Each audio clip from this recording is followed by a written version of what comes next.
కూడి ఉన్న మీ అందరికీ యేసుక్రీస్తు నామములో వందనాలు చెల్లిస్తున్నాం. చిన్న వాక్య భాగాన్ని మనం చదువుకున్నాం. ఆ తర్వాత దేవుని వాక్యంలోనికి మనం ధ్యానించుకున్నాం. పోయిన వారం కాకుండా మనం అంత ముందు వారం ఒక అంశాన్ని ప్రారంభించుకున్నాం. శ్రమల్లో యెహోషాపాతు, శ్రమ కలిగినప్పుడు యెహోషాపాతు తీసుకున్నటువంటి నిర్ణయాల గురించి మనం మాట్లాడుకుంటూ వస్తున్నాం. గత వారంలో మనం ఒక 3 విషయాలు ధ్యానించుకున్నాం. సరే, ముందు ఒక వచన భాగాన్ని చదువుకొని ప్రార్థన చేసుకొని ఆ తర్వాత మనం ముందుకు వెళ్దాం. బైబిల్ గ్రంథాలు ఉన్న వాళ్ళందరూ మొదటి దినవృత్తాంతాల గ్రంథం 20వ అధ్యాయం 30వ వచనాన్ని నేను చదువుతాను. బైబిల్ గ్రంథాలు ఉన్న వాళ్ళందరూ కూడా తీసి చూడండి. ఈ ప్రకారము అతని దేవుడు చుట్టూనున్న వారిని జయించి అతనికి నెమ్మది అనుగ్రహింపగా యెహోషాపాతు రాజ్యము నిమ్మలముగా నుండెను. వారంలో మనం యెహోషాపాతుని గురించి ధ్యానించుకున్నాం. ఒకవేళ గుర్తు లేకపోతే సింపుల్ చెబుతున్నాను, యూట్యూబ్లో ఉంది. శ్రమలో యెహోషాపాతు దేవుని ఎదుట తీసుకున్నటువంటి నిర్ణయాలు అని నేను ఆదివారం కాకుండా అంతకుముందు ఆదివారం ఒకసారి వెళ్ళి దాన్ని చూడండి. ఆ తర్వాత మీకు అర్థమవుతుంది. పోయిన వారంలో మనం శ్రమ కలిగినప్పుడు దేవుని ఎదుట యెహోషాపాతు ఎటువంటి నిర్ణయాలు తీసుకున్నాడు, తుఫాను లాంటి ప్రతికూల పరిస్థితులు ఎదురైనప్పుడు యెహోషాపాతు దేవుని ఎదుట ఎటువంటి నిర్ణయాలు తీసుకున్నాడు అనంటే, ఒకటి, అతని శ్రమ కలిగినప్పుడు, తుఫాను లాంటి ప్రతికూల పరిస్థితులు ఏర్పడినప్పుడు అందరి లాంటి నిర్ణయాలు కాకుండా ఒక ప్రత్యేకమైనటువంటి నిర్ణయాన్ని అతడు తీసుకున్నాడు. ఏంటిది? మొదటిది అనంటే, ఒకటి, దేవుని సన్నిధిలో వెళ్ళి నిలబడ్డాడు. ఎందుకంటే దేవుని సన్నిధి తప్పక మరొకటి ఏది కూడా తన ముందున్నటువంటి ప్రతికూల పరిస్థితికి పరిష్కారము ఇవ్వదు అని. రెండవదిగా మనం గమనించినట్లయితే దేవుని పైన ఆధారపడ్డాడు. రెండవది ప్రతికూల పరిస్థితి ఏర్పడినప్పుడు, ప్రతికూలమైనటువంటి విపత్తు ఏర్పడినప్పుడు 3 రాజ్యాల వారు యెహోషాపాతు మీదకి యుద్ధానికి వచ్చినప్పుడు అతను తీసుకున్నటువంటి రెండవ నిర్ణయం ఏమిటి అనంటే, దేవుని పైన ఆధారపడ్డాడు.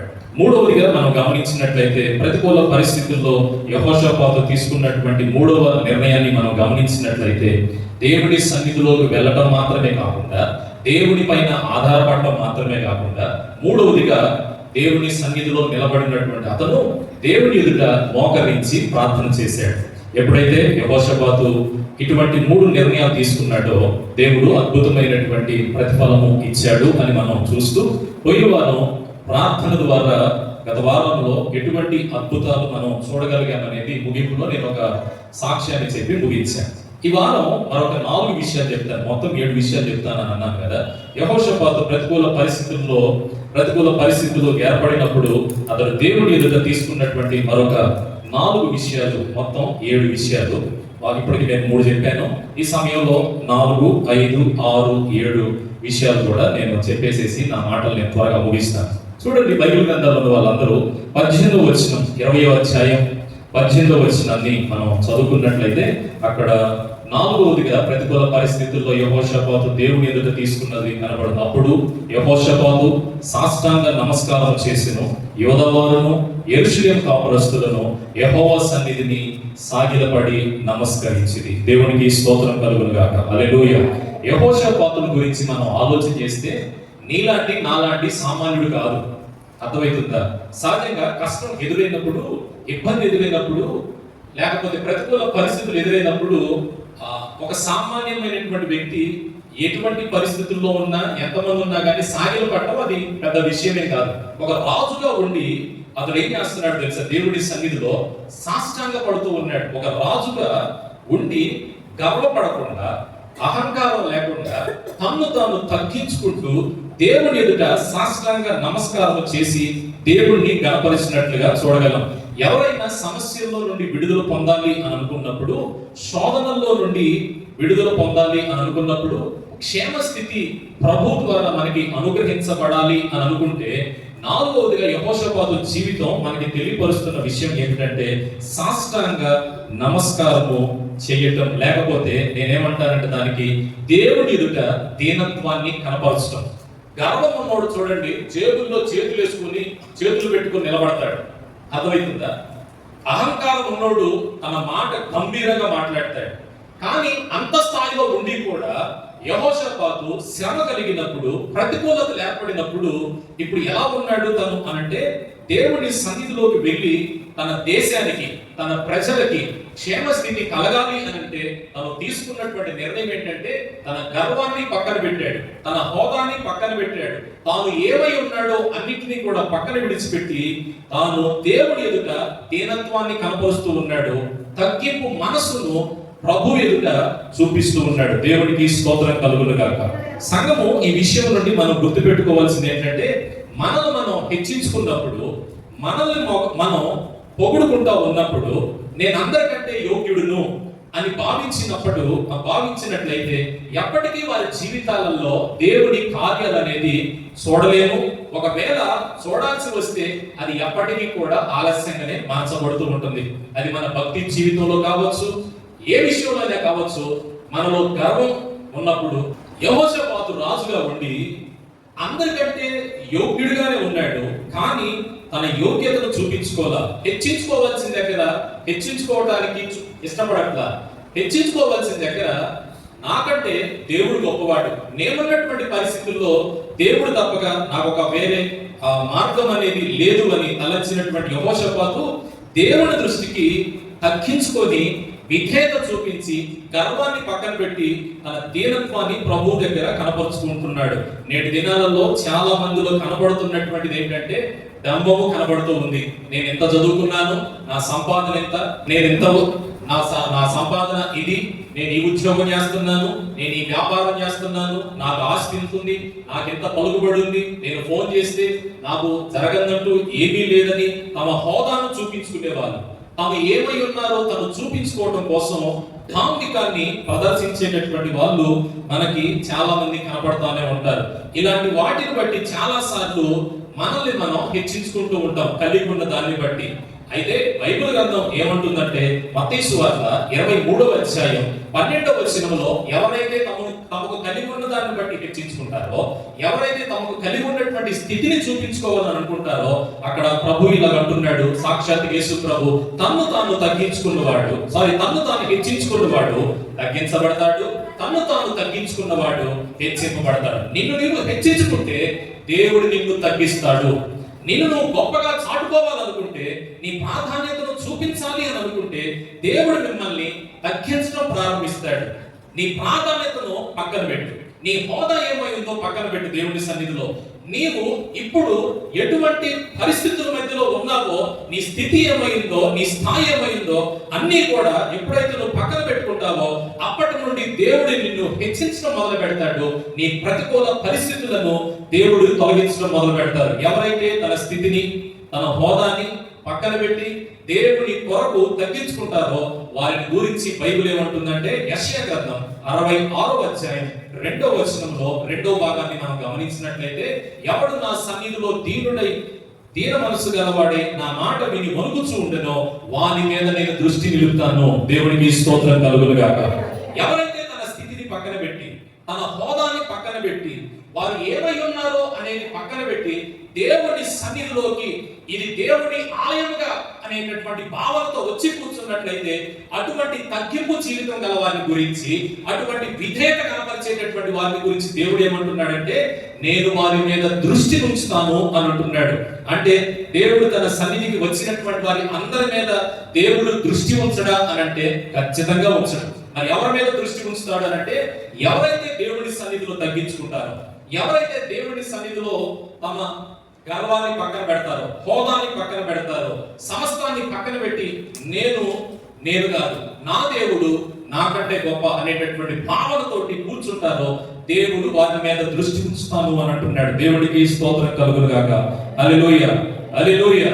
అంటే దేవుడు అందరిని చూడడంటే ఖచ్చితంగా చూడడు అనేది ఈ మాట యొక్క భావం. మరి ఎవరిని దేవుడు చూస్తాడు కాసు గారు, ఎవరి మీద దేవుడు దృష్టి నిలుస్తాడు అంటే, ఎవరైతే ఆయన దృష్టికి దీనత్వం కలిగి ఉంటారో, ఎవరైతే దేవుడు అంటే భయభక్తులు కలిగి జీవిస్తూ ఉంటారో, ఎవరైతే నలిగిన హృదయం కలవారై జీవిస్తూ ఉంటుంటారో అట్టి వారిని దేవుడు దృష్టి నిలుపుతాడు, అట్టి వారిని దేవుడు ఆశీర్వదించేటటువంటి వాడై ఉన్నాను అని అంటున్నాడు. చూడండి, ఇంకొక మాటను కూడా మనం చదువుకుందాం. యాకోబు రాసినటువంటి పత్రిక 4వ అధ్యాయం 6వ వచనం. అందుచేత దేవుడు అహంకారులను ఎదిరించి దీనుల మీదంట ఆయన కృపను అనుగ్రహించువాడు అని లేఖనాలు చెప్తూ ఉన్నాయి. రెండవదిగా ఎవరి మీద దేవుడు తన దృష్టి నిలుపుతాడు అని అంటే దేవుని సన్నిధిలో తగ్గించుకున్నటువంటి వారి మీద అంటున్నాడు. క్రొత్త నిబంధన గ్రంథంలో యాకోబు భక్తుడు ఏమంటున్నాడంటే, దేవుడు అంట అహంకారం ఎవరిలో అయితే ఉంటుందో దేవుడు వారిని ఖచ్చితంగా తిరస్కరిస్తున్నాడు, ఎదిరిస్తున్నాడు అని బైబిల్లో యాకోబు భక్తుడు సెలవిస్తున్నాడు. దేవుని బిడ్డలైనటువంటి మనము నేటి దినాలలో గుర్తుంచుకోవాల్సిన విషయం ఏమిటి అనంటే, దేవుని కంటే మనం యోగ్యులు కాదనే సంగతి ఇప్పుడు గుర్తుపెట్టుకోవాలి. దేవుడి దగ్గర మన ప్రాధాన్యతలు ఏమైనా ఉండొచ్చు, వాటన్నిటిని కూడా పక్కన పెట్టుకోవాలి. దేవుడు ఏమంటున్నాడంటే, ఎవరి మీద నేను దృష్టి ఉంచుతానంటే గర్విష్ఠుడి మీద నేను దృష్టి ఉంచుతానని అనట్లా, అహంకారుల మీద నేను దృష్టి ఉంచుతాను అనట్లా, ఎవరైతే తమను తాము హెచ్చించుకుంటారో వారి మీద నేను దృష్టి ఉంచుతాను అనట్లా, ఎవరైతే నా సన్నిధిలో దీనులుగా ఉంటారో, తమ అహంకారాన్ని, గర్వాన్ని, తన యోగ్యతను, సమస్తాన్ని కూడా పక్కన పెడతారో వారి మీద నేను దృష్టి ఉంచుతాను, ఎవరైతే గర్వపడతారో వారిని నేను ఎదిరిస్తాను అని అంటున్నాడు. అంటే తిరస్కరిస్తాను. ఇంగ్లీష్ బైబిల్లో ఉన్న మాట నేను చెప్తున్నాను. ఇక్కడేమో ఎదిరిస్తాడు అంటే ఆంగ్ల భాష తర్జుమాలో తిరస్కరిస్తాడు అంటే ఇక ఆయన ఎప్పటికీ కూడా వాళ్ళ ముఖాలు చూడాలనుకోవట్ల. అది తిరస్కారంలో ఉన్నటువంటి అర్థం. అర్థమవుతుందా? ఆలోచించేయండి.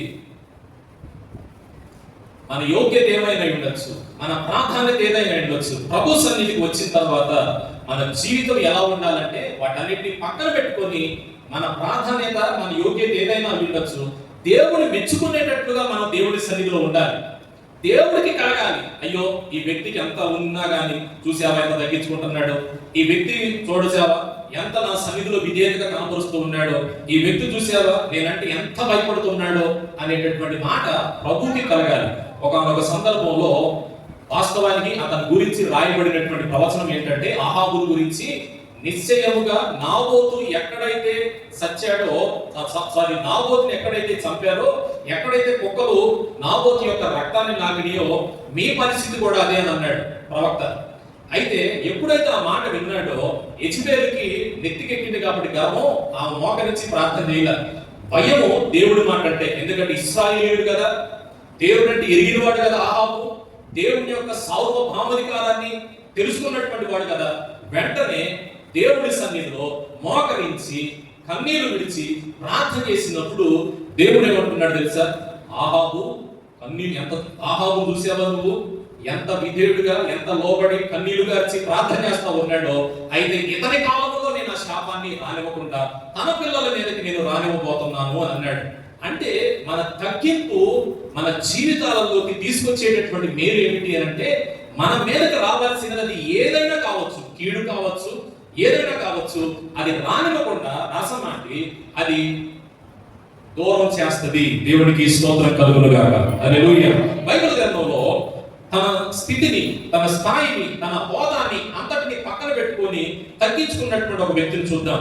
తీయండి బైబిల్ గ్రంథంలో మనం మొదటి సమూయేలు గ్రంథం 18వ వచనాన్ని మనం గమనించినట్లయితే అక్కడ దావీదు గురించి కొండలన్న రాయబడినటువంటి మాటని ఏమనుంటుందంటే, అక్కడ అందుకు దావీదు రాజునకు అల్లుడగుటకు నేను అంతటి వాడను, నా స్థితి అయినను ఇశ్రాయేలులో నా తండ్రి కుటుంబమైనను ఏ పాటిదని సౌలుతో అనెను. జాగ్రత్తగా తల పైకెత్తండి.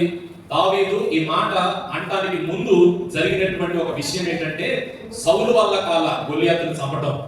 సుమారుగా కొన్ని వందల మంది ఇశ్రాయేలు సైనికుల వల్ల కాల గొలియాతును చంపడం.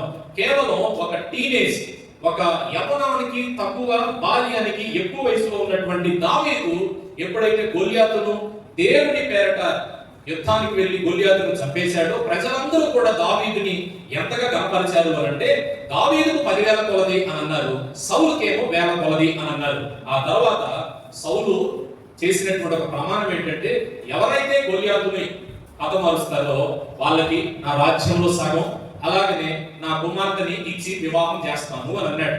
అయితే ఇంతటి గొలియాతును పడగొట్టినటువంటి యోగ్య యోగ్యత ఉన్నటువంటి దావీదు సౌలు రాజు వల్ల కాలేదు, ఇశ్రాయేలు సైన్యంలో అనేకులు పరాక్రమశాలులు ఉన్నారు, వాళ్ళ వల్ల కాలేదు. కేవలం ఒక చిన్నవాడు ఆ పని చేయడం ద్వారా ప్రజలందరూ కూడా ఆకాశం అంత ఎత్తుకి దావీదును పొగిడారు.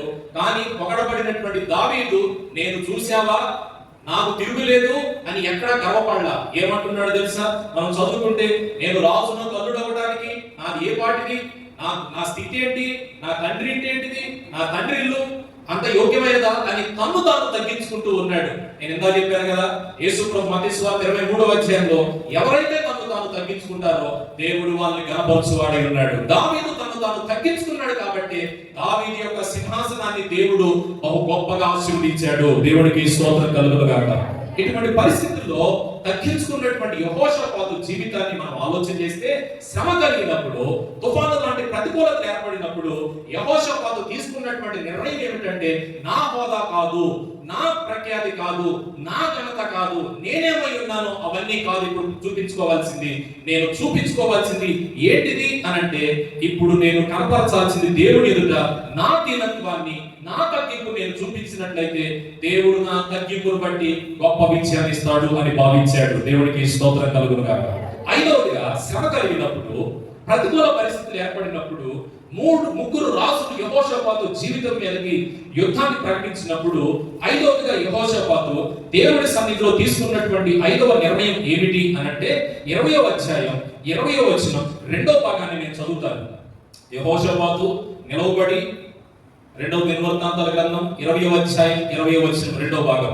యెహోషాపాతు నిలవబడి, యూదావారులారా, యెరూషలేము కాపురస్తులారా, నా మాట వినుడి, మీ దేవుడైన యెహోవాను నమ్ముకొనుడి, అప్పుడు మీరు స్థిరపరచబడుదురు.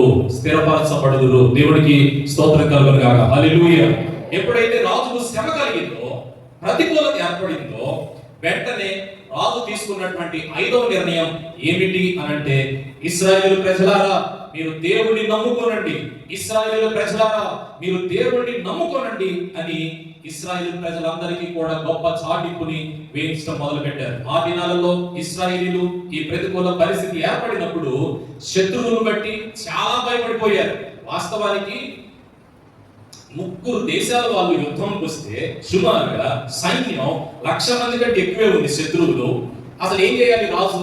నా సైన్యం ఎంత ఉంది, నా బలం ఏంటి, నాకున్నటువంటి ఆయుధాలు ఏంటి, నేను ఈ బలముతోటి, ఈ ఆయుధాలతోటి, ఈ పరాక్రమశాలులతోటి నేను యుద్ధానికి వెళ్ళగలుగుతానా లేదా అని అంచనా వేసుకోవాలి. యుద్ధానికి సిద్ధపడాలి. గత రాజులు తన పూర్వీకులు ఏలాగైతే దేవుని ఆ యుద్ధానికి వెళ్ళేటప్పుడు ఏవేవైతే పనులు చేశారో వాటిని కొరకు సిద్ధపాటు చేసుకోవాల్సిన ఇతను అది చేయట్లా. ఏం చేస్తున్నాడు తెలుసా? దేవుని సన్నిధిలోకి వెళ్ళాడు, నిలబడ్డాడు, ఆనుకున్నాడు, ప్రార్థన చేస్తా ఉన్నాడు. ఇంకేం చేస్తున్నాడు? ప్రతికూల పరిస్థితులు ఏర్పడుతూ ఉన్నప్పుడు తను తాను తగ్గించుకుంటూ ఉన్నాడు. ఇప్పుడేమో ఐదవదిగా అతడు దేవుని సన్నిధిలో తను తాను ఇలాగ చెప్తా ఉన్నాడు, ప్రజలారా మీరందరూ దేవుణ్ణి నమ్ముకోనండి, ఎందుకంటే దేవుణ్ణి నమ్ముకుంటే ఆయన మనకు విజయం ఇచ్చేవాడై ఉన్నాడు. దేవుడికి స్తోత్రం కలుగును గాక. ప్రజలు ఎందుకు భయపడిపోయారంటే, అరే సైన్యాన్ని సిద్ధపాటు చేయట్లా, ఆయుధాన్ని సిద్ధం చేయట్లా, అతనికి ఏమైతే కలిగి ఉన్నాయో వాటిని సిద్ధపాటు చేయకుండా, ఇతనేంట్రా బాబు దేవుడి సన్నిధి అంటాడు, నిలబడదామంటాడు, అక్కడికి వెళ్ళి ప్రార్థన చేద్దామంటారు, యుద్ధం చేయాల్సిన సమయంలో యుద్ధం చేయకుండా ఈ ప్రార్థన అంటాడు ఏంట్రా బాబు అని ప్రజలు ఒక దశలో యెహోషాపాతుకి వ్యతిరేకంగా మార్చబడ్డారు. కొంతమంది పారిపోయిన సందర్భాలు ఉన్నాయి. ఈ వ్యక్తిని కనుక మనం నమ్ముకున్నట్లయితే మన ప్రాణాలు పోయేటటువంటి పరిస్థితిలోకి తీసుకొని వస్తాడు అని ప్రజలందరూ కూడా భావించి హృదయాలు కలవరాలు పడిపోయినాయి, భయపడిపోయారు. ఇక మన ప్రాణం ఇక మన చేతుల్లో ఉండదు, శత్రువులు మనల్ని ఖచ్చితంగా సమూలం నాశనం చేసేస్తారు అని భావిస్తున్నటువంటి ఈ సందర్భంలో ఇవన్నీ చూసిన తర్వాత ప్రజలు యెహోషాపాతుని కనుక నమ్ముకుంటే మనం ఖచ్చితంగా చనిపోవాల్సి వస్తుంది అని రాజ్యంలో నుంచి దూరం అయిపోయారు. ఇట్టి పరిస్థితుల్లో ప్రజలు ఉన్నప్పుడు, భయాల మధ్యలో ప్రజలు ఉన్నప్పుడు, కలవరాల మధ్యలో ప్రజలు ఉన్నప్పుడు రాజు అయినటువంటి యెహోషాపాతు చెబుతున్న మాట ఏంటో తెలుసా? మీరు కలవరాలు పడాల్సిన అవసరం లేదు, భయపడాల్సిన అవసరం లేదు, దేశాన్ని విడిచిపెట్టి పారిపోవాల్సిన అవసరం లేదు. ఈ రాజు, ఈ సైన్యం వారు మన జీవితాలని ఏమీ చేయలేరు. ఎందుకంటే మీరు దేవుడిని నమ్ముకోనండి, నేను అనే దేవుడిని నమ్ముకున్నాను. మన దేవుడిని మనం నమ్ముకున్నట్లయితే, మన దేవుడిని మనం ఆశ్రయించినట్లయితే దేవుడు మన జీవితాలలో అద్భుత కార్యాలు చేస్తాడు అని గొప్పగా చాటింపు వేశాడు. దేవుడికి స్తోత్రం కలుగును గాక. నేటి దినాలలో విశ్వాసులుగా పిలువబడుతున్నటువంటి మన జీవితాలలో ఎక్కువగా కనపడుతున్నది ఏంటిది అనంటే, ప్రతికూలత ఏర్పడినప్పుడు, అపజయాలు కలుగుతూ ఉన్నప్పుడు, శ్రమ వచ్చినప్పుడు, ఇబ్బందులు ఎదురైనప్పుడు మనం క్రైస్తవులుగా పిలవబడుతున్నాం. ఎన్నో సంవత్సరాలుగా దేవుడి సన్నిధికి వస్తున్నాం, వెళ్తున్నాం, ఉపవాసాల అనుభవం ఉంది, మోకాళ్ళ ప్రార్థన అనుభవం ఉంది. విశ్వాసాన్ని చూపించాల్సినటువంటి మన జీవితాలలో అవిశ్వాసం కనపడతా ఉంది. అవిశ్వాసం కనపడతా ఉంది. ఈ రోజుల్లో అవిశ్వాసము, అపనమ్మకము ఎక్కువగా కేవలం క్రైస్తవ కుటుంబాలలోనే, ప్రతి ఆదివారం సంఘానికి వచ్చేటటువంటి విశ్వాసుల జీవితాలలోనే ఇవి ఎక్కువగా కనబడతా ఉన్నాయి. అంతరాలు కట్టించుకుంటారు దొంగసాటుగా పోయి, ఏమంటే సిద్ధాంతులు పిలిపించుకుంటారు దొంగసాటుగా. పెళ్లిళ్ళంటేనేమో దేవుడి మీద ఆధారపడరు. అయ్యగారి దగ్గరికి పోయి ఏ రోజు మంచి రోజు పెట్టించుకొని వచ్చి, మాస్టర్ గారండి పలానా రోజు మరి అబ్బాయి పెళ్లి పెట్టుకోవాలనుకుంటా ఉన్నామో, మరి మీరు వచ్చి పెళ్లి చేస్తారంట. మేమేమనుకుంటున్నామంటే, నిజమేనేమో, ఎంత గొప్ప భక్తురాలు బాబు, పలానా రోజు చూసుకోకుండా అనుకుంటా ఉన్నాం. మధ్యకాలంలో ఒక ఇంటిలో లగ్న పత్రిక రాయడానికి అని వెళ్ళాము. వీళ్ళు ఆల్రెడీ ఒక చోట రాయించుకొని వచ్చారు. నేను పెద్ద ఆయన కలిసి వెళ్ళిన రోజులై వెళ్తే, అది శనివారం అనుకుంటా. మాస్టర్ గారికి ఏదో మొత్తం మీద క్యాలెండర్ చూశాడు, ఏ నక్షత్రాలు అన్నాడు, తోక చుక్కలు అన్నాడు, మొత్తం మీద అయిపోయింది. అది శనివారం వచ్చి, ఆ తర్వాత ఆడపిల్ల తరపున వాళ్ళు డేట్ పెట్టారు. అప్పటికే పెట్టి అక్కడ చెప్పారు. డేట్ పెట్టి చెప్పిన తర్వాత మాస్టర్ గారు, ఆ డేట్ కాదులే గారంటే అవతల మంగళవారం మంచి రోజు అనుకుంటా, మీకట్ట తెలుసమ్మా శనివారం నేను నా ముందు కదా క్యాలెండర్ అంటే, కాదులేండి ఏదైనా కాస్త దూరం పెడితే బాగుంటుంది కదా అని అంటున్నారు. సరేలే అని మాస్టర్ గారు దూరం పెడితే బాగుంటుంది, ఆ మంగళవారమే ఖాయం చేశారు. ఈ విషయం నాకెట్ట తెలుసు అంటే, ఆ పెళ్లికి నేను కూడా వెళ్ళాను. అప్పుడు భోజనాల దగ్గర ఎవరు అనుకుంటా ఉన్నారు. అయితే మొత్తం మీద ఏదైతే అదైందో కానీ, ఇలాంటి రోజు లక్షకో, నూటికో, కోటికో ఎన్నో సంవత్సరాలు ఒక రోజు వచ్చిందంట. అర్థమైంది మీకు? ఇలాంటి రోజు ఎప్పుడో ఎన్నో సంవత్సరాలు ఒకసారి వచ్చిందంట. అసలు వీళ్ళిద్దరు భలే అదృష్టవంతులు అని అంటా ఉన్నారు. అప్పుడు నాకు అర్థమైంది, మేము పెట్టిన డేట్ కాకుండా వీళ్ళు ఈ మంగళ బుధవారాలు ఎందుకు పెట్టుకున్నారని. నేను చాలాసార్లు చెప్పే విషయం, మరలా చెప్పే విషయం ఏంటంటే, దేవుడు సోమవారం చేసినప్పుడు ఆది కాండంలో అది మంచిదే అన్నాడు, రెండో దినాన్ని చేసినప్పుడు అది మంచిదే అన్నాడు, 3, 4, 5, 6, 7 దినాలు చేసినప్పుడు, 6 దినాలు చేసినప్పుడు ప్రతిదీ కూడా అసమాటి అది మంచిదే అని అన్నాడు. కానీ చెడ్డది ఏ రోజు అని అలా. ఒకవేళ చెడ్డది అయితే అది మన కోసం దేవుడు ఉంచేవాడు కాదు. అర్థమవుతుందా? ఖచ్చితంగా అది చెడ్డదైతే దాన్ని తీసి పక్కనేసేవాడే. అలాంటి బైబిల్ గ్రంథంలో ఎన్ని దేవుడు ఇది మీకు తగదు, ఇది మీరు చేయకూడదు, ఇది చేస్తే మీకు క్షేమం కాదు అని ఎన్ని విషయాలలో దేవుడు మనకి పనికిరానివి, మనం చేయకూడనివి, మనం తినకూడనివి ఎన్ని విషయాలు దేవుడు బయలుపరిచాడు. ఏమండి, ఒకవేళ అది కూడా నిజమైతే, అమావాస్య నిజమైతే, పౌర్ణమి నిజమైతే, చంద్రగ్రహణం ఉన్నప్పుడు బయట తిరగకూడదు, ప్రెగ్నెంట్ లేడీలు మళ్ళీ అదే ఇదైతే మొత్తం చెబుతా ఉంటారు. నిజం చెప్పనా, ఒక్క భారతదేశంలో దక్షిణ భారతదేశానికి పట్టినటువంటి దరిద్రత ఇంకా ప్రపంచంలో ఎక్కడ పట్టదు. ఫారినర్లకు ఏముండదు, భారతదేశం దాటి ఎక్కడికైనా ఇల్లు వాళ్ళకి చంద్రగ్రహణం అంటే ఏంటిదో తెలియదు, సూర్యగ్రహణం అంటే ఏంటిదో తెలియదు, అమావాస్య అంటే ఏంటిదో తెలియదు. ఇట్స్ ఏ సైకిల్ అంటారు, సింపుల్ గా తీర్చేస్తారు అంతే. 10 రోజులు కనబడతాడు, 10 రోజులు అది, 10 రోజులు ఇల్లు అంటే భావిస్తారు. మనం మాత్రం అస్సలు ప్రతిదీ కూడా మోటాలు అంటాం, మనం ఈ టైంలో పెళ్లి చేసుకోకూడదు అని అంటాం. నాకు అర్థం కాదు, పెద్ద పెద్ద వాళ్ళు జీవితాలు పెటాకులు అవుతా ఉంటున్నప్పుడు మనకంటే వాళ్ళు పెద్ద వాళ్ళ దగ్గరికి వెళ్తారు తెలుసా. అంటే మనకంటే వాళ్ళు చాలా పెద్ద వాళ్ళ దగ్గరికి వెళ్తారు. వాళ్ళ జీవితాలు అంతంత పెద్దవాళ్ళ దగ్గరికి వెళ్తేనే వారికి పెటాకులు అవుతుంది అని అంటే, మనకి మినిమం కామన్ సెన్స్ ఉండాలి. ప్రతి దాని విషయంలో కూడా అయ్యని దాటి వాళ్ళు పెద్దోళ్ళు. సంవత్సరం 2 సంవత్సరాలు అయ్యేసరికి మరలా వాళ్ళు విడిపోవడం ఎన్ని చూడట్లేదు పెద్దవాళ్ళ జీవితాలలో. ఇవన్నీ కూడా ఒక మాట చెప్తాను, దేవుడు చేసినది ప్రతిదీ కూడా మంచిదే. దాన్ని దృష్టిలో పెట్టుకుని ఆయన మంచిగా చేశాడు. మన అభిప్రాయాలే దరిద్రమైంది, మన ఆలోచనలే దరిద్రమైంది, మనం ఆలోచన చేసే తీరే కరెక్ట్ అయింది కాదు అని అంటాను నేను. ముందు మనం ఇందులో నుంచి బయటకు వచ్చి దేవుడి మీద ఆధారపడ్డాం అనుకోండి, ఏ సమస్య ఉండదు అని అంటారు. మన దగ్గర పెట్టుకోవాల్సిందంత పెట్టుకొని వేరే వాటి మీద వేస్తాను అని అంటే అది కుదరదు. విశ్వాసులు నేటి దినాలలో ఎలా మారిపోతున్నారు అని అంటే అవిశ్వాసం ఎక్కువైపోతూ ఉంది. అర్థమవుతుందా? ఏదైనా చెబితే దానిని త్వరగా నమ్మేటటువంటి వ్యక్తిత్వాలు ఎక్కువైపోతూ ఉన్నాయి. అది చిన్న సమస్యను భరించలేరు, చిన్న నొప్పిని భరించలేనటువంటి పరిస్థితులు నేటి దినాల్లో అనేక జీవితాలు మనం గమనిస్తూ ఉంటుంటే, విశ్వాసం ద్వారా నేను దీన్ని పొందుకున్నాను, విశ్వాసం ద్వారా నేను దీన్ని సాధించుకోగలిగాను, విశ్వాసం ద్వారా దేవుడు నాకు ఈ మేలు చేశాడు, ఈ సమస్యను తొలగించాడు, క్షేమస్థితిని అనుగ్రహించాడు, దేవుడు నాకు ఈ స్వస్థతనిచ్చాడు అని చెప్పేటటువంటి విశ్వాసులు నేటి దినాలలో ఆ సాక్ష్యాలు వెంటనే కరువైపోయింది. నిజం. చాలా కాలం క్రితం వెనక్కి వెళ్తే విశ్వాసం మీద ఆధారపడ్డం నేను చూశాను. డాక్టర్లు అందరూ కూడా చేతులు ఎత్తిస్తే తీసుకొచ్చి ఇక్కడ మందిరంలో పడుకోబెడితే సస్తే కొండల మధ్య అబ్బాయి రేతికి ఎత్తుతాము, బతికితే జీవితంలో దేవుళ్ళలో ఉంటాం. అది ఆయన వెంకటేష్ ఉన్నాడు కదా, వాడు చాలా చిన్నపిల్లలు ఎంత ఉంటాడు, పవిత్ర అంత ఉంటాడా, రెండో వాడు అంత ఉంటాడే మహా, ఇది నాకు తెలిసి వెంకటేష్ ఇక్కడికి వచ్చినప్పుడు. అంతేగా చాలా మంది సాక్షి ఆక్సిజన్ మాస్క్ పెట్టుకొని సిలిండర్ పెట్టుకొని అలాంటి, అంతే కదా 40 రోజులు ఉపవాసాలు జరుగుతూ ఉంటుంటే అలాంటి పరిస్థితుల మధ్యలో ఈ పరిచర్య, అలాంటి విశ్వాసం మీద అలాంటి విశ్వాసం చూసినటువంటి పరిచర్య ఈ రోజు ఇదే పరిచర్యలో చెప్పుకుంటే సిగ్గు చేటు దొంగ చాటుగా అంతరాలు కట్టించుకునే వాళ్ళు కూడా నేను ఉన్నారు.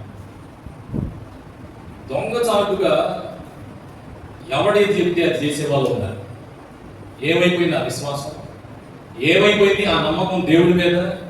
ఒకప్పుడు అనుభవించినటువంటి నీవే సాక్ష్యం దానికి. ఈరోజు నీవే ఆ పరిస్థితికి ఒడిగడుతున్నావు అని అంటే ఏమైపోతుందో ఒకసారి ఆలోచన చేయండి. పౌలు కొరింథీ సంఘానికి రాస్తూ 2 కొరింథీ పత్రిక 13వ అధ్యాయం 5 నుండి 6 వచనాలు మనం గమనిస్తే, మీరు విశ్వాసము గలవారై ఉన్నారో లేదో మిమ్మల్ని మీరే శోధించుకొని చూచుకొనుడి, మిమ్మల్ని మీరే పరీక్షించుకొనుడి. మీరు భ్రష్టులు కాని ఎడల యేసుక్రీస్తు మీలోనున్నాడని మిమ్మల్ని గురించి మీరే ఎరుగరా? మేము భ్రష్టులము కామని మీరు తెలుసుకుందని నిరీక్షించుచున్నాను. 13వ అధ్యాయం 2 కొరింథీ పత్రిక 5 నుండి 6 వచనాలలో పౌలు విశ్వాసాన్ని గురించి మాట్లాడుతూ భ్రష్టత్వాన్ని గురించి కూడా మాట్లాడుతున్నాడు. మనం చాలా సార్లు విశ్వాసానికి వ్యతిరేకమైనటువంటి పదము అవిశ్వాసం అని అనుకుంటున్నాం. విశ్వాసానికి వ్యతిరేకమైనటువంటి పదం అవిశ్వాసం అని అనుకుంటూ ఉన్నాం. వాస్తవానికి అది కాదు. అర్థమవుతుందా? విశ్వాసానికి వ్యతిరేకమైనటువంటి పదం ఇదిగో ఇక్కడ పౌలు అంటున్నాడు, భ్రష్టత్వము. అన్యుడికి అవిశ్వాసం ఉంటుంది. అర్థమవుతుందా? అన్యుడికి ఉండేది అవిశ్వాసం, విశ్వాసికి ఉండేది విశ్వాసం. విశ్వాసికి విశ్వాసం కాకుండా ఇంకొకటి ఏదైనా వచ్చింది అని అంటే అది భ్రష్టత్వం. విశ్వాసికి ఉండాల్సింది విశ్వాసం, కానీ ఇప్పుడు వాడికి అవిశ్వాసం వచ్చేసింది అంటండి, రాడటండి, దాన్ని ఏమంటారంటే భ్రష్టత్వము.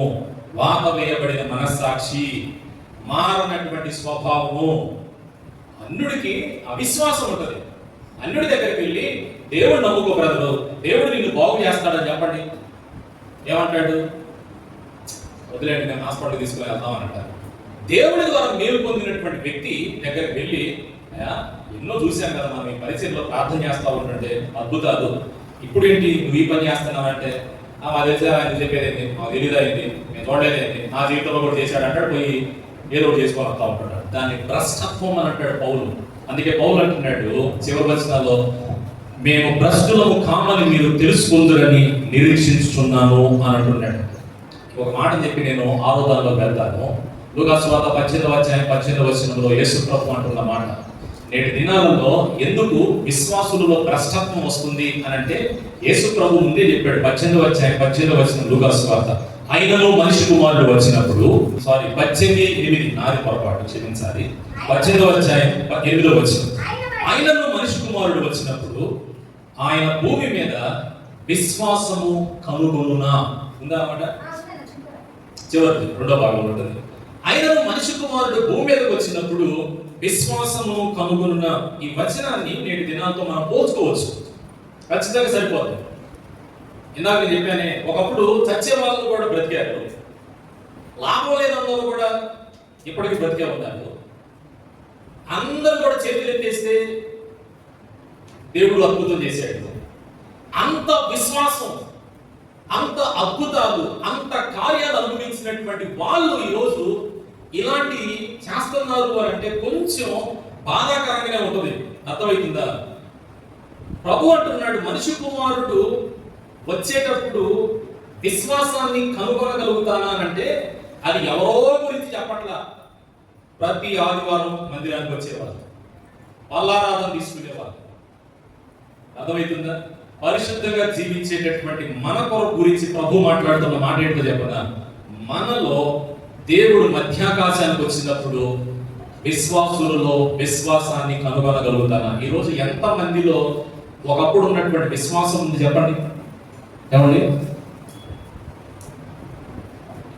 ఎంతమందికి ఒకప్పుడు ఉన్నటువంటి విశ్వాసం, ఒకప్పుడు ఉన్నటువంటి వైరాగ్యం, ఒకప్పుడు ఉన్నంత ఆసక్తి, ఒకప్పుడు ఉన్నంత ప్రార్థనా బలం, ఒకప్పుడు ఉన్నంత దేవుడి మీద, సంఘం మీద మమకారం, ఒకప్పుడు ఉన్నంత పరిచర్య భారం ఇప్పుడుందా? వస్తాం, వాక్యం వింటాం, వెళ్తాం.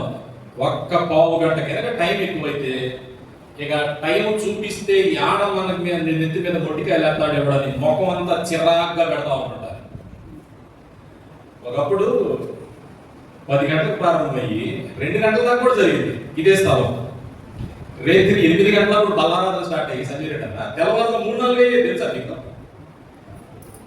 సెల్ ఫోన్లో సాఫ్ట్వేర్ అప్డేట్ అయినట్టు చివరికి పరిచయం ఎంత అప్డేట్ అయిందంటే ఇప్పుడు నా దగ్గరకు వచ్చేసరికి సాయంత్రం 6:30 7 గంటలకు మొదలయ్యి 8:30 అయిపోతుంది. సరే, నేనంటే ఆదివారం తీసుకొచ్చి పెట్టా కాబట్టి అది ఇబ్బంది ఏమీ లేదు. కానీ ఒకప్పుడు శనివారం రాత్రి 8:30కి స్టార్ట్ అయ్యి పల్లారాధన తెల్లవారుజామున 3 అలా మొదలైన పరిచర్యలు, అప్పుడు కట్టబడ్డటువంటి మందిరాలు, అలాంటి విశ్వాసులలో అలాంటి విశ్వాసం చూసినటువంటి మందిరాలు ఇప్పుడు కొంచెం కష్టమైపోయింది. ఈవెన్ పరిచర్య పెరగటం అని సాగు చెప్పడం కంటే కూడా మారిపోయింది మనసు అని అంటాం. ఎందుకంటే యేసుప్రభువు వారు అంటున్నాడు కదా, నేను మధ్యాకాశంలోకి వచ్చినప్పుడు అలాంటి విశ్వాసాన్ని నేను చూడగలుగుతానంటే మారాల్సి వస్తుంది. మీరు మారిపోతున్నారు, మిమ్మల్ని బట్టి మేము మారాల్సి వస్తుంది. అదేమంటే నేను అంత సమయం ఎక్కువైతే ఎట్లాగనే, అంత సమయం అయితే ఎట్లా, ఆయనలో ఒప్పుకోరు, రానీయులు, మళ్ళీ వచ్చేవారు పంపించులు ఇవి. బట్ ఏదేమైనా దేవుని వాక్యం ప్రభు చెప్పినటువంటి విషయం మన జీవితాలలో మనం ఆలోచన చేయాలి.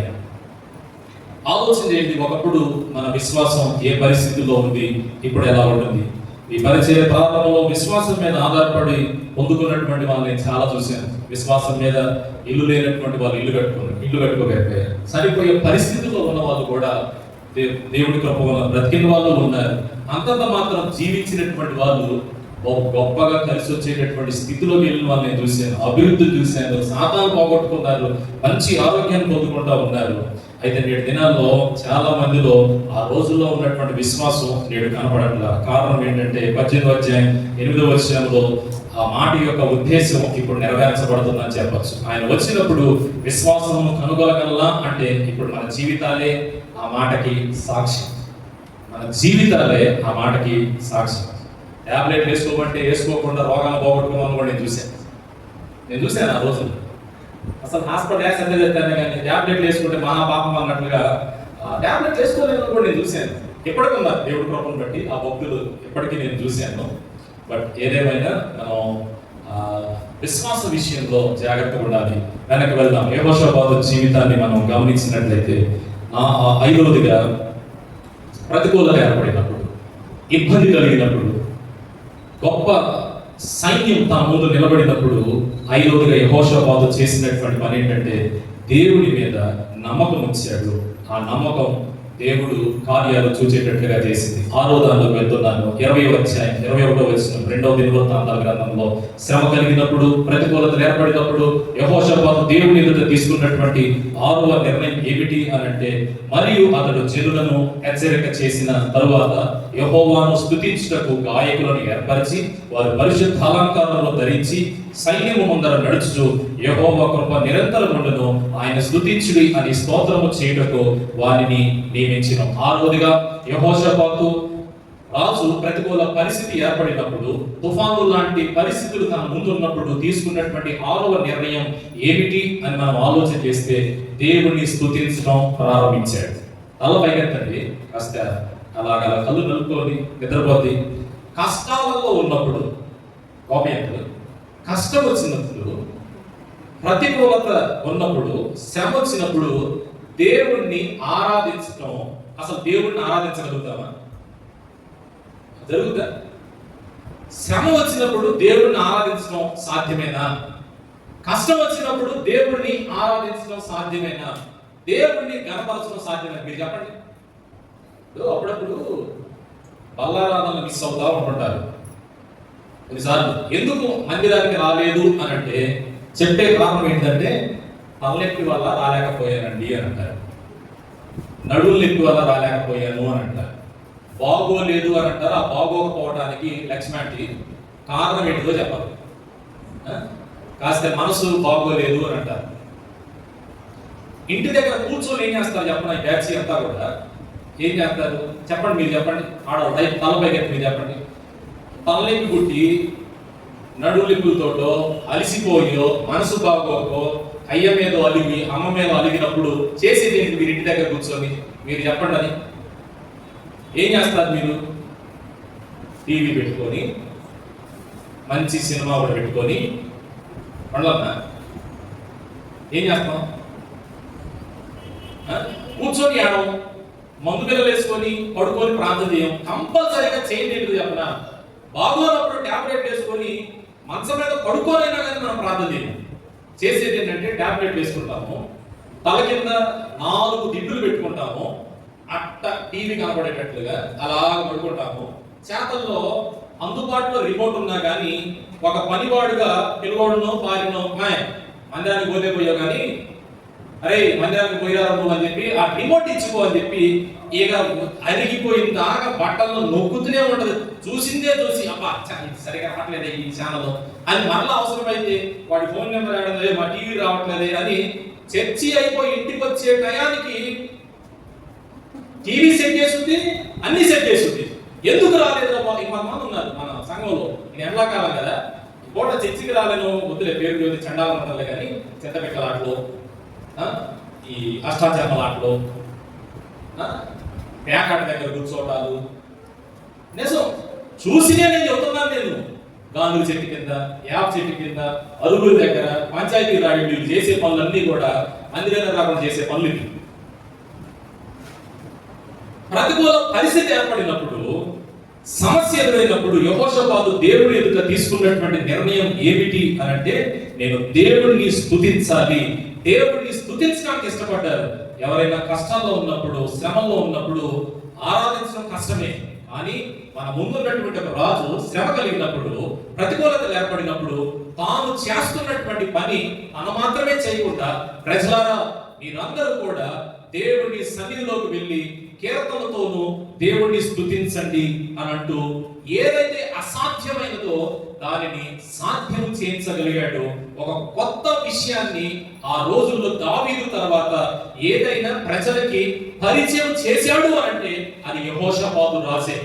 యుద్ధము ద్వారా జరిగేటటువంటి కార్యము కంటే, కత్తి ఇచ్చేటటువంటి సమాధానం కంటే, సైన్యము ద్వారా మనకు వచ్చేటటువంటి విజయం కంటే, స్తుతించడం ద్వారా దేవుడు ఇచ్చేటటువంటి విజయమే గొప్పది అని, ఏదైతే అసాధ్యమై ఉన్నదో దానిని యెహోషాపాతు సాధ్యం చేసి చూపించాడు. కావాలంటే 22, 23 వచనాలు 20వ అధ్యాయంలో మనం వెళ్ళి చూస్తే అమోనీలను, మోయాబీలను, సెరుయమన్యము నివాసులను బొత్తిగా చంపి నిర్మూలన చేయవాలని వచ్చి ఉండి వారి మీద పడి వారు సేయూరు కాపురస్తులను కడగొట్టించిన తర్వాత తమలో ఒకరినొకరు చంపుకొనడానికి మొదలుపెట్టి యోధా వారు అరణ్యమందున్న కాపరు దుర్గమ్మ దగ్గరకు వచ్చి సైన్యము తట్టు చూడగా వారు శవములై నేలపడి ఉండివి, ఒక్కడును తప్పించుకోలా. యెహోషాపాతు దేవుని సన్నిధిలో దేవుని గణపరచడం ప్రారంభించాడు. సైన్యము కూడా యెహోషాపాతు తోటి కీర్తనలతోటి స్తుతిస్తా వచ్చారు. ఈ స్తుతి వాళ్ళు చేస్తా ఉంటే గౌనుల దగ్గర ఉన్నటువంటి కాపరులు గుర్తించినట్టు తెలుసా, వాళ్ళలో వాళ్ళకి గలిబిలి జరిగింది. ఒకరినొకరు పొడుచుకొని అందరూ కూడా చచ్చిపోయారట. దేవునికి స్తోత్రం కలుగును గాక. హల్లెలూయా. ఏదైతే మన జీవితంలో కష్టంగా భావిస్తూ ఉంటావో, ఏదైతే నీ జీవితానికి అసాధ్యము అని అనుకుంటావో, ఏదైతే నిన్ను మరింతగా ఇబ్బంది పెడుతూ ఉంటుందో, ఏ శ్రమ ద్వారా అయితే నువ్వు మరింతగా కృంగిపోతూ ఉన్నావో, అటువంటి ప్రతికూలతలు ఏర్పడినప్పుడు నువ్వు గుర్తుంచుకోవాల్సిన విషయం ఏంటంటే దేవుణ్ణి స్తుతించు. కొంచెం ఇది కష్టతరమైన విషయమే, కానీ నీవు చేయగలిగితే అది గొప్ప ప్రతిఫలాన్ని ఇస్తుంది. ఇంకొక విషయం చెప్పనా, పౌలు శీలలు అపోస్తుల కార్యంలో మనకు కనబడుద్ది. వాళ్ళు చొక్కాలు చింపివేయబడ్డారు, చావగొట్టారు. పౌలుని శీలని తీసుకెళ్లి చేతులు కాళ్ళని అంతంత పెద్ద పెద్ద రాళ్ళ కట్టేశారు, కదలకుండా. దెబ్బలుతో ఉన్నారు, రక్తాలు కారుతా ఉన్నాయి, ఒంటి మీద బట్టలు లేవు నిజంగా చెప్పాలంటే అధ్యాయంలో. అయితే మధ్యరాత్రి వేళ పౌలు శీల ఏం చేశారంటే చెరసాల్లో ఉండి అప్పో అయ్యో వామ్మో వాయో అన్నట్ల కీర్తనలు వాళ్ళకి ఏ పాటలు అయితే వచ్చో ఆ పాటలతో వాళ్ళు దేవుని స్తుతించడం మొదలు పెట్టారు. ఏం జరిగిందో చెప్పిన అద్భుతం, చెరసాల సంకెళ్ళు బద్దలైపోయింది. దేవుడికి స్తోత్రం కలుగును గాక. హల్లెలూయా. మన జీవితంలో స్తుతి మనకి అర్థం కావట్లా.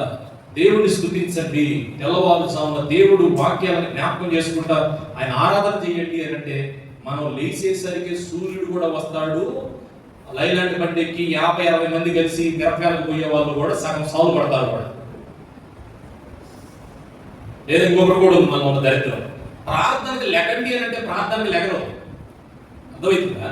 ప్రార్థన చేసుకోవడానికి లెగవాలని మాత్రం లెగడానికి ఇష్టపడరు. కానీ అదేందో మిరపకాయలకి పొద్దున్నే బండికి వేరే ఊరు పోవాలంటే ఎవరో మొహం మీద నీళ్లు కొట్టినట్టుగా, ఎవరో తట్టి లేపినట్టుగా తక్కువ లేపుతారు. 5 గంటలకు అన్నం కూరలు అయిపోతాయి, క్యారేజ్ కట్టుకుంటారు, వెళ్ళిపోతారు.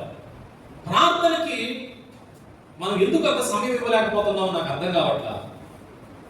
భౌతిక సంబంధమైనటువంటి విషయాలకి మనం ఎందుకు అంత ప్రాధాన్యతనిచ్చి మన ఆత్మీయ అభివృద్ధిని మనం పోగొట్టుకుంటున్నామో అర్థం కావట్లా. ఎవరైతే దేవుణ్ణి స్తుతిస్తారో వారిని గురించి బైబిల్ ఏమని సెలవిస్తుంది అంటే 50వ కీర్తన 23వ వచనాన్ని చదివి నేను చివరి దానిలోకి వెళ్ళి నా మాటలు నేను ముగిస్తాను. స్తుతి యాగము అర్పించువాడు నన్ను గర్వపరుచుచున్నాడు, నేను వారికి దేవుని రక్షణ కనపరుచున్నట్లు వాడు మార్గము సిద్ధపరచుకొనెను. నీవు స్తుతిస్తే నీ మార్గములో ఉన్న ఆటంకాలను దేవుడు తొలగిస్తాను అని అంటున్నాడు. నీవు స్తుతిస్తే నీ మార్గముల్లో నీవు ఎదురుగా ఉన్నటువంటి శత్రువులు కూలిపోయేటట్లుగా చేస్తాను అని అంటున్నాడు. నీవు స్తుతించగలిగినట్లయితే దేవుని మెరుగైనటువంటి కార్యాలను నీవు అనుభవించగలుగుతావు, దేవుని రక్షణను నీవు చూడగలుగుతావు అని భవిష్యత్తును గురించినటువంటి చింత నీకు అవసరం లేదని ప్రభు చెప్తా ఉన్నాడు. ఇవన్నీ కూడా రక్షణ, మేలు, కార్యము, చింత ఇవన్నీ దేని నుండి మనకి సమాధానం దొరుకుతాయి అని అంటే ఒక్క స్తుతి చేయడం ద్వారా. యెహోషాపాతు యొక్క స్తుతి శత్రువులు ఓడిపోయేటట్లుగా చేసింది. ఈ భాగంలో నుండి మనం నేర్చుకునేటటువంటి ఒక గొప్ప పాఠం ఏంటంటే కత్తుల ద్వారా విజయాన్ని సంపాదించుకోవాలా. యుద్ధం చేసి శత్రువును ఓడించలేదు యెహోషాపాతు వారి సైన్యం.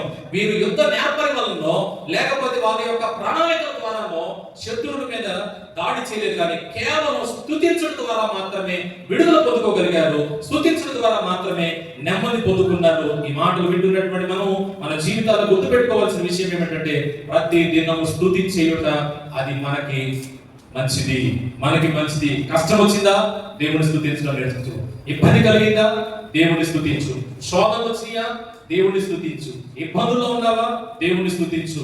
నానాటికి మనసు కృంగిపోతూ ఉందా, ఎవరికి చెప్పుకోలేకపోతున్నావా నీ బాధని, స్తుతిస్తా దేవుడికి చెప్పుకుంటా ఉండు. ఓటమి ఎదురైందా, నిరాశలో ఉన్నావా, దేవుడిని స్తుతించడం నేర్చుకో. దేవుడికి అప్పుడు దేవుడిని ఎప్పుడైతే నువ్వు స్తుతిస్తావో దేవుడు నీకు మెరుగైనటువంటి ఫలితాలు ఇస్తాడు. ఎప్పుడైతే నువ్వు దేవుడిని స్తుతిస్తావో అసాధ్యాలను దేవుడు నీ జీవితాల్లో సాధ్యం చేసేటట్లుగా చేస్తాడు. దేవుడికి స్తోత్రం కలుగును గాక. యెహోషాపాతు ఆ రోజుగా ప్రతికూల పరిస్థితుల్లో, కష్ట సమయంలో, ప్రతికూలతలో తీసుకున్నటువంటి నిర్ణయము యుద్ధం చేయడం కాదు, దేవుడిని స్తుతించడం మంచిది. ప్రజలారా మీరు మీ గుడారాలలో దేవుడిని స్తుతించండి. సైన్యమా మీరు నాతో కలిసి దేవుడిని స్తుతించండి. మనం అందరం మొదట దేవుడిని స్తుతిద్దాం అని అన్నప్పుడు వాళ్ళు ఒకవైపు దేవుడిని స్తుతించడం మొదలు పెట్టారు. పరలోకంలో నుంచి ఒక దేవదూత వాళ్ళకి గరిబిలు మొదలుపెట్టి మొత్తం కూడా చనిపోయేటట్లుగా చేసింది. ఒక స్తుతి అంత గొప్ప కార్యం చేయగలదు. మన జీవితంలో మనం స్తుతించడం నేర్చుకుందాం. చివరిగా యెహోషాపాతు ప్రతికూలతలో తీసుకున్నటువంటి చివరిగా 7వ నిర్ణయం ఏమిటి అంటే 26వ వచనం 20వ అధ్యాయం 2వ దినవృత్తాంతాల గ్రంథంలో 4వ దినమున వారు బెరాకా లోయలో కూడిరి. అక్కడ వారు యెహోవాకు కృతజ్ఞతాస్తుతులు చెల్లించినందున నేటి వరకు ఆ చోటికి బెరాకా లోయ అని పేరు పెట్టింది. బెరాకా అంటే స్తుతి, బెరాకా అంటే కృతజ్ఞత అని అర్థం. 6 విషయాలు మంచి నిర్ణయాలు తీసుకున్నాడు. శ్రమ వచ్చినప్పుడు ఏ రాజు కూడా ఇలాంటి నిర్ణయం తీసుకోవాలి. ప్రతికూలత ఏర్పడినప్పుడు ఏ రాజు కూడా నేను దేవుడి సన్నిధిలోకి వెళ్ళి నిలబడాలి, నేను దేవుడి పైన ఆధారపడాలి, నేను ప్రార్థన చేయాలి, దేవుడి ఎదుట దీనత్వాన్ని కనపరచాలి, నేను దేవుడిని తప్పితే ఒకరిని ఎవరిని నమ్ముకోవడానికి వీలు లేదు, నేను దేవుడిని స్తుతించాలి అని ఏ రాజు కూడా కష్టకాలంలో, ప్రతికూల పరిస్థితుల్లో, తుఫాను లాంటి క్లిష్టతరమైన పరిస్థితుల మధ్య సైన్యము, 3 రాజులు, శత్రువులు ఎదురొచ్చున్నప్పుడు యెహోషాపాతు ఇట్టి నిర్ణయాలు తీసుకున్నాడు. ఈ నిర్ణయాల తర్వాత చివరగా దేవుడు గొప్ప విడుదల అనుగ్రహించిన తర్వాత అమ్మయ్య దేవుడు నాకు మేలు చేసేసాడులే అని ఊరుకోవాలా, మరలా దేవుడికి కృతజ్ఞత చెల్లిస్తూ ఉన్నాడు. మన జీవితంలో మనం దేవుడు ఏదైతే మన జీవితాలలో అసాధ్యం అనుకున్నది సాధ్యం చేస్తాడో, ఏదైతే నీ జీవితంలో ఇక చూడలేను అన్నది దేవుడు చూసేటట్లుగా చేస్తాడో, వాటి నిమిత్తమై మనం ఎల్లప్పుడూ కూడా ప్రభు దగ్గర కృతజ్ఞతలు చెల్లించాలి. అర్థమవుతుందా? కొన్నిసార్లు మనం అభివృద్ధిలోనికి రాకపోవడానికి గల కారణాలలో ఇది కూడా ఒక కారణం. దేవుడు చేసిన మేలుకి తగినట్లుగా మనం కృతజ్ఞత చూపించకపోవడమే. ఇది ఎక్కువగా అన్యుల కంటే క్రైస్తవుల్లోనే ఎక్కువగా కనపడతా ఉంటుంది.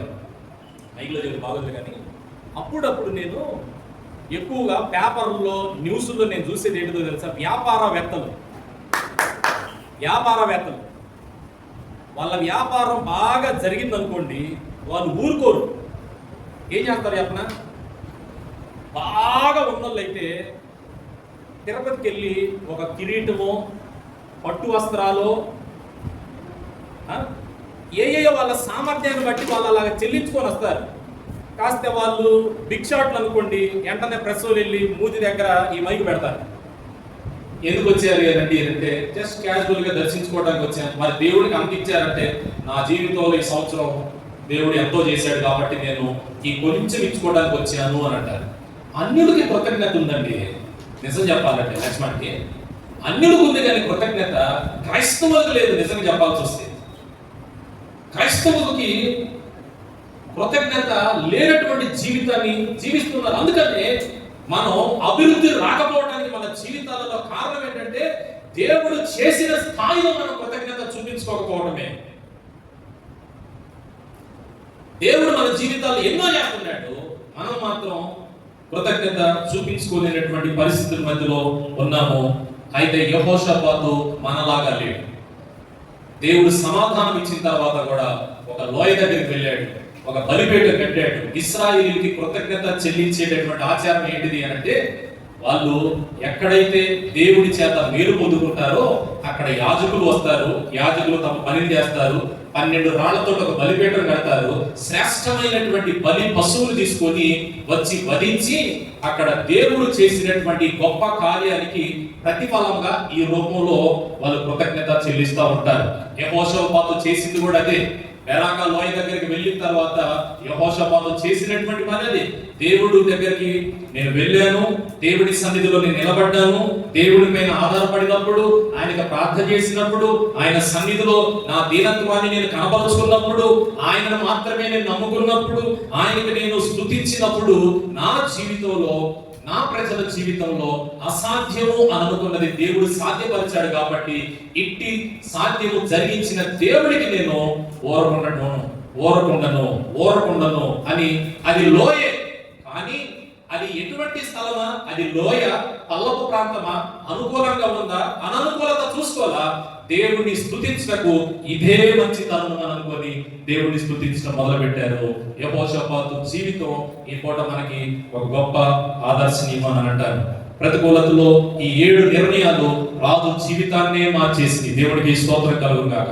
అప్పటి వరకు తన జీవితాలలో ఉన్న అలజడి, అప్పటి వరకు యెహోషాపాతు జీవితంలో ఎదుర్కొన్నటువంటి శోధన, తుఫాను లాంటి ప్రతికూలతలు, ఇబ్బందుల్లో ఉన్న తన జీవితం ఎప్పుడైతే దేవుడి దగ్గర ఈ 7 నిర్ణయాలు తీసుకున్నాడో, ఒకేసారి ఈ నిర్ణయాలు తన జీవితానికి మాత్రమే నెమ్మదినివ్వకుండా తన రాజ్యానికి, తన దేశానికి కూడా నెమ్మదినిచ్చాయి.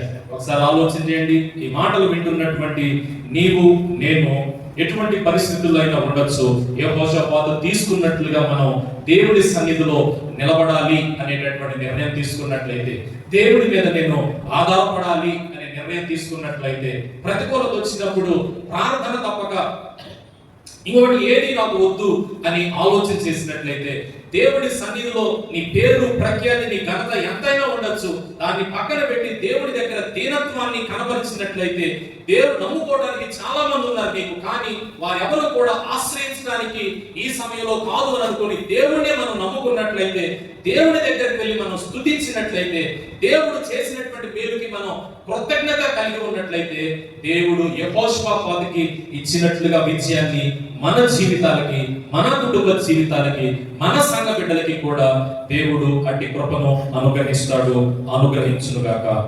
అందరం తల వంచినట్లయితే ప్రార్థన చేసుకుందాం.